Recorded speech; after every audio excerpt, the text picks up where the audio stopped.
हम पढ़ रहे थे राजस्थान आर्ट एंड कल्चर के अंदर लोक देवता के बारे में। मैंने लास्ट क्लास के अंदर आपको बताया था लोक देवता के अंदर पंचपीर के बारे में। पंचपीर कौन कौन थे? पंचपीर थे, मैंने एक बेहतरीन ट्रिक आपको उसके अंदर बताई थी, गोपा मेहरा। तो आप उस वीडियो को जाकर आप देखिए, उसमें आपको पता चलेगा कि मैंने किस प्रकार से जो है एकदम शॉर्ट ट्रिक्स के अंदर कुछ ही सेकंड्स में मैंने आपको बताया था उनके बारे में। उस ट्रिक के जब भी आप क्वेश्चन कहीं पे भी आता है कि पंचपीर कौन कौन थे या पंचपीरों में से कौन नहीं है या कौन कौन से देवता पंचपीरों में सम्मिलित है, तो आप उस ट्रिक के माध्यम से आप तुरंत ही कुछ ही सेकंड में उस क्वेश्चन का आंसर दे देंगे। तो अब मैं बात करूंगा उनके बारे में विस्तृत अध्ययन की। तो इसके अंदर हम पंचपीरों के बारे में विस्तृत अध्ययन से पढ़ेंगे। तो मैं शुभम कुमार आप सभी का आपके अपने पसंदीदा यूट्यूब चैनल पर हार्दिक स्वागत करता हूं। चलिए आज की क्लास को शुरू करते हैं।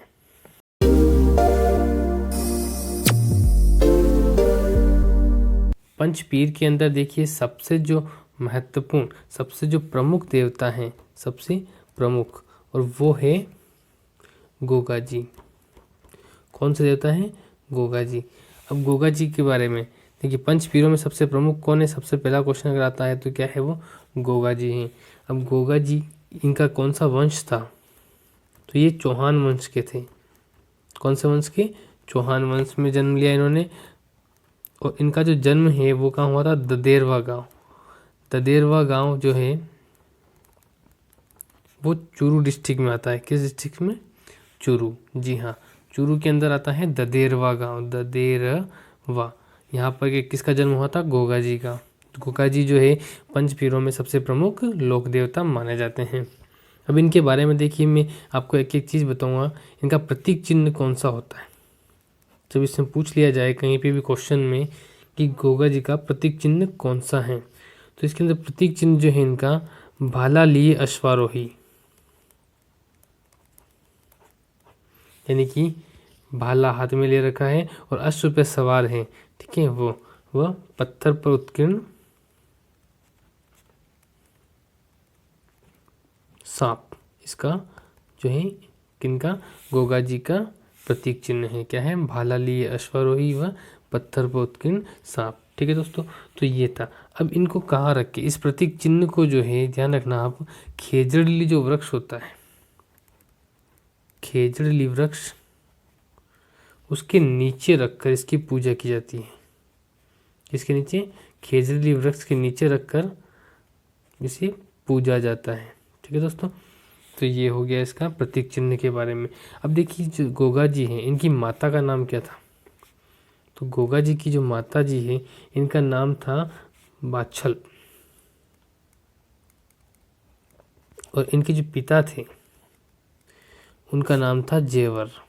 ठीक है, और इनकी पत्नी जो थी वो थी कौन थी? केमल दे। ठीक है दोस्तों, जब आप इसका क्वेश्चन कहीं से भी आपको पूछ लिया जाए कि गोगा जी की माता का नाम क्या था, तो बाछल, और अगर इनके पिता का नाम पूछे तो जेवर, और इनकी पत्नी का नाम अगर पूछा जाए तो क्या था? केमल दे। ठीक है दोस्तों, अब देखिए गोगा जी महाराज को कई उपनामों से भी जाना जाता था। तो इनके कौन कौन से उपनाम है? जैसे कि इन्हें सांपों का देवता भी कहा जाता था, सांपों के देवता। और इन्हें गोगा पीर, जो मुस्लिम समुदाय के लोग हैं वो इन्हें गोगा पीर के नाम से पुकारते थे। और इन्हें जाहर पीर भी कहा जाता था, क्योंकि ये जो है सांपों के देवता थे। गोगा जी का जो वाहन है, तो दोस्तों इनका जो वाहन है वो है नीला घोड़ा। कौन सा घोड़ा? नीला घोड़ा। ठीक है, और जिसका नाम क्या है? इस नीले घोड़े का नाम है गोगा बप्पा। ठीक है, इसका नाम जो है वो है गोगा बप्पा या फिर गोगा बाप्पा। ठीक है, इस नाम से इसे पुकारा जाता है। किसे? नीला घोड़ा। और नीला घोड़ा किसका वाहन है? गोगा जी महाराज का। इस चीज़ में आप जब घोड़े का सवाल आए तो आपको बिल्कुल भी कंफ्यूज नहीं होना है। नीला घोड़ा किसका वाहन है? गोगा जी का। ठीक है, अब देखिए इनका नाम जो है वो गोगा जी कब पड़ा था? जब गोरखनाथ जी जो है कब पड़ा था? देखिए गोरखनाथ जी जो थे वो जब ददेरवा गांव आए थे। कहाँ आए थे? ददेरवा गांव आए थे, तब इनका जो नाम है वह गोगा पड़ा था। क्या पड़ा था? गोगा। और इससे पहले इन्हें गोगा नाम से बुलाया जाता था। ठीक है, तो ये था। और ऐसी मान्यता है लोगों में कि गोगा जी जो हैं वो है इनका जो जब ये युद्ध कर रहे थे किसके साथ, महमूद गजनवी के साथ। महमूद गजनवी के साथ जब ये युद्ध कर रहे थे, युद्ध के दौरान क्या हुआ, इनका जो सिर है वो धड़ से अलग हो गया था और इनका जो सिर है वो ददेरवा में गिरा था। कहाँ गिरा था, सिर जो है वो ददेरवा में गिरा था और इनका धड़ फिर भी युद्ध करता रहा। जी हाँ, इनका जो धड़ है वो फिर भी युद्ध करता रहा और वो कहाँ जाके गिरा आपको पता है, इनका जो धड़ है वो नौहर, कहाँ पे, नौहर हनुमानगढ़ में आता है, वहाँ जाकर इनका धड़ गिरा था।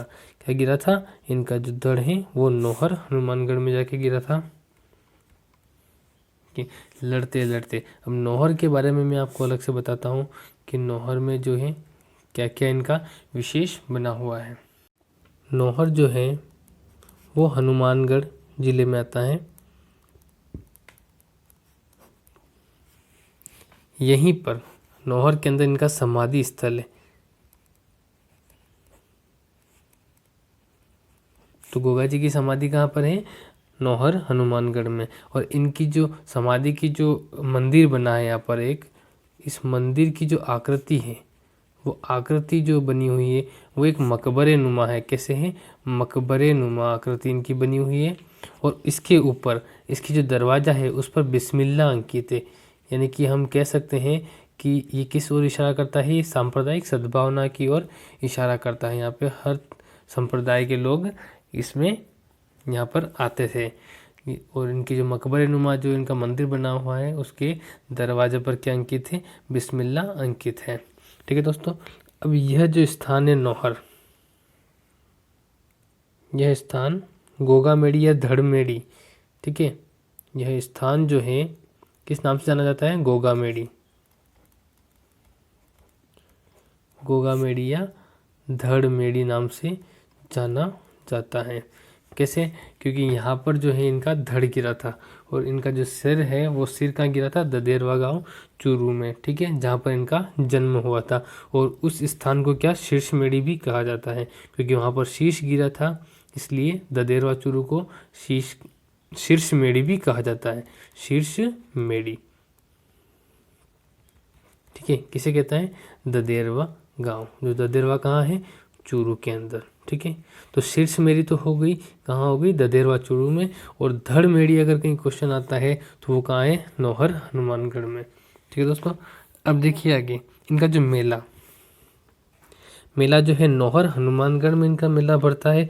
और कब बढ़ता है, गोगा नवमी पर। जी हाँ, गोगा नवमी पर इनका मेला बढ़ता है। और गोगा नवमी कब आती है, भाद्रपद कृष्ण नवमी को। कब आती है, भाद्रपद कृष्ण नवमी। मेले के लिए मैं अलग से क्लास लूँगा, उसके अंदर सभी मेले जो कौन कौन से मेले कब कब आते हैं उसके बारे में मैं आपको विस्तृत से बताऊंगा। तो अभी आपको ये ध्यान रखना है कि गोगा नवमी के दिन गोगा जी का मेला भरता है। कहाँ भरता है, नौहर हनुमानगढ़ के अंदर। और ये मेला जो है ये भाद्रपद कृष्ण नवमी को यानी कि गोगा नवमी के दिन लगता है। ठीक है दोस्तों, अब इनका जो समाधि स्थल है, ये जो नौहर में समाधि स्थल है ये किसने बनवाया था। क्या क्वेश्चन है, ये स्थल समाधि स्थल किसने बनवाया था। तो इसका निर्माण जो है वो इसका निर्माण करवाया था फिरोज शाह तुगलक ने। किसने,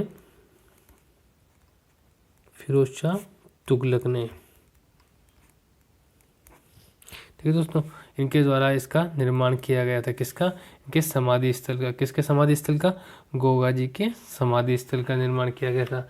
अब इनके बारे में कुछ और ख़ास चीज़ें हैं, जैसे कि गोगा जी का जो मंदिर है उसे क्या कहा जाता है, ओल्डी कहा जाता है। मंदिर को क्या कहा जाता है, ओल्डी।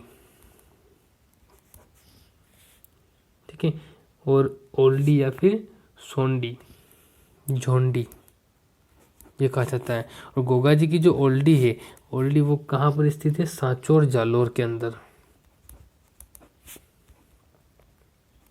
अगर आपको क्वेश्चन पूछता है कि गोगा जी की ओल्डी या फिर गोगा जी की झोंडी ये कहाँ पर स्थित है, ये है सांचौर जालोर के अंदर।